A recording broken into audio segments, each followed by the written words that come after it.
ऐसे करें होलिका दहन। होलिका की विभूति राख को कुछ इस प्रकार करें इस्तेमाल, रहेगी घर में सुख शांति, नहीं रहेगी धन की कमी। अबली के बारे में ऐसे करें होलिका दहन। होलिका की विभूति राख को कुछ इस प्रकार करें इस्तेमाल, रहेगी घर में सुख शांति, नहीं रहेगी कभी धन की कमी। होलिका की प्रचलित मान्यताएं एवं कथाएं। सनातन धर्म में होली का त्यौहार विशेष महत्व रखता है। होली पर्व का शुभारंभ ही होलिका दहन से किया जाता है। होलिका दहन फाल्गुन मास की पूर्णिमा को मनाया जाता है, यह तो आपको पता ही होगा। पुराणों में होलिका दहन और होलिका पूजन को विशेष स्थान दिया गया है। ऐसी मान्यता है कि होलिका दहन के दिन होली पूजन करने से माता महालक्ष्मी प्रसन्न होती हैं। माँ लक्ष्मी की पूजा कृपा से घर में सुख समृद्धि और खुशहाली आती है और कुबेर अपने खजाने के द्वार अपने भक्तों के लिए खोल देते हैं।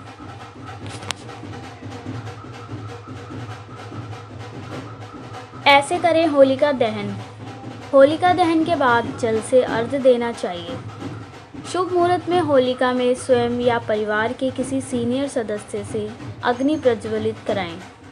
आग में किसी भी फसल जैसे जौ, चना, गेहूं की हरी बालियों, होला, हरा चना को हल्का हल्का भून लें और अगले दिन इसे सपरिवार प्रसाद के रूप में ग्रहण करें। ऐसा करने से माना जाता है कि परिवार में रोग मुक्ति रहती है। होलिका दहन के दिन इन बातों का रखें परहेज। होलिका दहन के दिन सफ़ेद खाद्य पदार्थ ग्रहण नहीं करना चाहिए। होलिका दहन के समय सिर ढककर ही पूजा करनी चाहिए।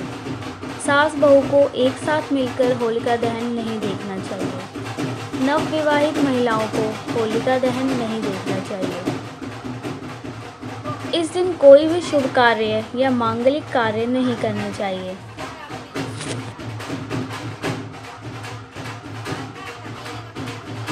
होलिका दहन की कथा। प्रहलाद हिरण्यकश्यप के पुत्र थे जो ईश्वर के अनन्य भक्त थे। उनकी इस भक्ति से पिता हिरण्यकश्यप को बहुत परेशानी होती थी, क्योंकि वह स्वयं को ईश्वर मानता था और अपनी प्रजा से अपने को पुजवाता था। इसी बात को लेकर उन्होंने अपने पुत्र प्रहलाद को ईश्वर की भक्ति से हटाने के लिए कई प्रयास किए, लेकिन भक्त प्रहलाद प्रभु की भक्ति को नहीं छोड़ रहे थे। अंततः हिरण्यकश्यप ने अपने पुत्र को मारने के लिए एक योजना बनाई।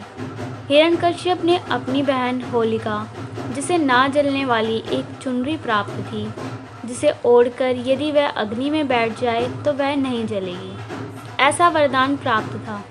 होलिका को इसलिए हिरण्यकश्यप ने होलिका से कहा कि तुम प्रहलाद को अपनी गोद में लेकर अग्नि के मध्य बैठ जाओ, जिससे प्रहलाद का अंत हो सके। लेकिन ईश्वर की ऐसी कृपा हुई कि होलिका जलकर भस्म हो गई और भक्त प्रहलाद जीवित बच गए। तभी से होली का पर्व मनाने की प्रथा प्रचलित हो गई।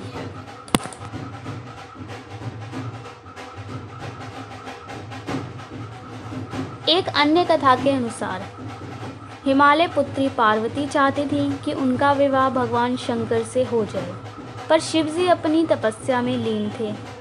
तब कामदेव माता पार्वती की सहायता के लिए उपस्थित हुए और उन्होंने प्रेम बाण चलाकर भगवान शिव की तपस्या को भंग कर दिया। तब शिवजी को बड़ा क्रोध आया और उन्होंने अपने तीसरा नेत्र खोल दिया, जिसकी ज्वाला में कामदेव का शरीर भस्म हो गया। फिर शिवजी ने पार्वती को आराधना करते देखा। बस पार्वती की आराधना सिद्ध हो गई और अंततः शिवजी ने पार्वती को अपनी पत्नी स्वीकार कर लिया। होली की आग में वासनात्मक आकर्षण को प्रतीकात्मक के रूप में जलाकर सच्चे प्रेम की विजय का उत्सव होली के रूप में मनाया जाता है।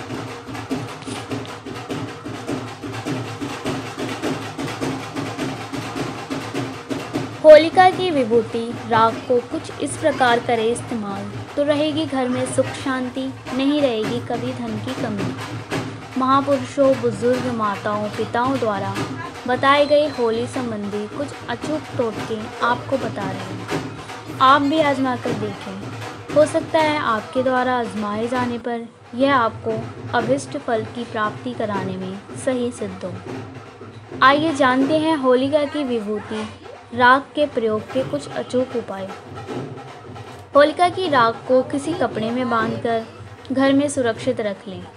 घर के किसी सदस्य या बच्चे को बार बार नज़र लग जाती हो या कोई सदस्य हमेशा बीमार रहता हो तो होलिका की राख को एक छोटे से कपड़े में बांधकर पोटली बना लें और इस पोटली को पीड़ित व्यक्ति बच्चे के सिर के ऊपर 7 बार क्लॉकवाइज घुमाकर घर के बाहर कहीं भी गाड़ दें। लाभ होगा।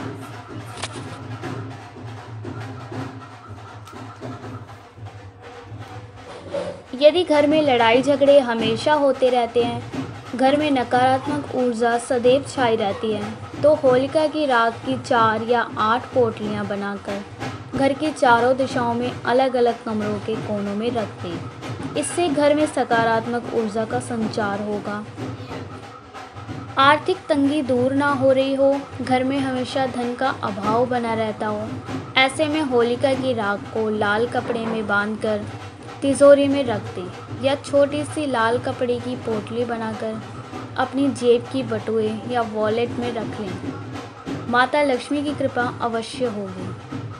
होलिका की राख का टीका लगाकर कहीं शुभ कार्य के लिए जाने के पूर्व, जैसे नए काम की शुरुआत करने जा रहे हों या इंटरव्यू देने जा रहे हों, अपने माथे पर होलिका की राख का टीका लगा लें तो अभिष्ट कार्य में सफलता अवश्य मिलती है।